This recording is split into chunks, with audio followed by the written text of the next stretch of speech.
வணக்கம். இது உங்கள் எதிர்காலம் யூடியூப் சேனல். 2017 தமிழ் புது வருட ராசி பலன்கள். ராசி விருச்சகம். விருச்சிக ராசி நேயர்களே, இந்த ராசி நீர் சம்பந்தமான பெண் ராசி. பொறுமை, நிதானம் கொண்ட ராசிக்காரர் நீங்கள். என்றாலும் அடம் பிடித்து செய்வதில் கில்லாடிகள். ஒரு முடிவு செய்துவிட்டால் மாற்றிக்கொள்ளவே மாட்டீர்கள். எப்படியும் செய்து முடித்துவிட்டுத்தான் மறுவேளை பார்ப்பீர்கள்.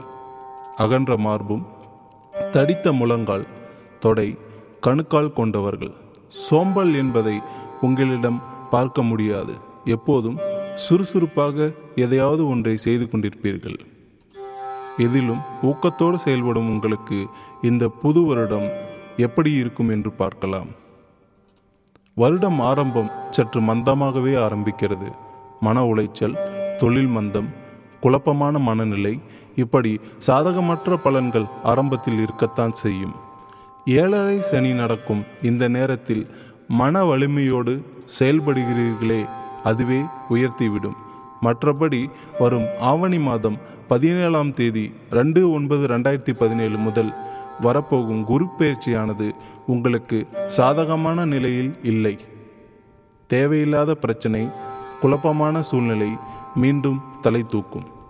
அரசு மற்றும் தனியார் துறையில் இருப்பவர்கள் வேலை செய்யும் இடங்களில் வரும் சிக்கல்களை கவனமுடன் எதிர்கொள்ள வேண்டும். இல்லையெனில் பின் விளைவுகள் தோன்றும். மருத்துவ செலவு அடிக்கடி தொந்தரவு கொடுக்கும். வாரம் தவறாமல் சனி பிரீதி செய்து வரவும். சனி பகவான் கொடுக்கும் தொந்தரவுகளும் 12ஆம் வீட்டில், அதாவது விரயத்தில் அமர்ந்து குரு பகவான் கொடுக்க போகும் சில விரயங்களும் உங்களை கொஞ்சம் அசத்தி ஆட்படுத்தும். மற்றொரு விஷயங்களில் தலை கொடுக்காதீர்கள்.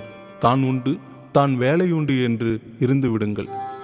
செவ்வாய் பகவான் உங்கள் ராசிக்கு அதிபதி என்பதால் உங்கள் கோபம் முன்கோபமாக மாறாமல் பார்த்து கொள்ளவும்.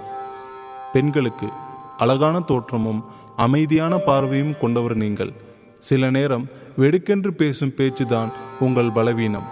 மற்றபடி குடும்பத்தை கவனித்துக் கொள்வது, பிள்ளைகளை அன்போடு வளர்ப்பது, கணவன் மேல் பாசமாயிருப்பது, இவற்றில் எந்த குறையும் காண முடியாது.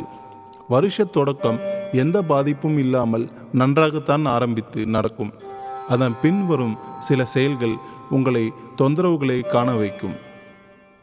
ஆவணி மாதம் வரை திருமண பேச்சுவார்த்தை, சுபகாரிய நிகழ்ச்சி, தொழில் முன்னேற்றம், வீட்டில் எல்லோரிடமும் நல்ல பெயர், பிள்ளைக்கு செய்ய வேண்டிய பணிவிடைகள் என எல்லாமே சிறப்பாக இருக்கும். மாலை வேளையில் வன்னி, சரகு, இலை இவற்றை காய வைத்து வீட்டில் சாம்பிராணியுடன் சேர்த்து தூபம் போடவும். நன்றி. இது உங்கள் எதிர்காலம் யூடியூப் சேனல். இந்த பதிவு உங்களுக்கு பிடித்திருந்தால் லைக் செய்யுங்கள், ஷேர் செய்யுங்கள், மறக்காமல் சப்ஸ்கிரைப் செய்யுங்கள்.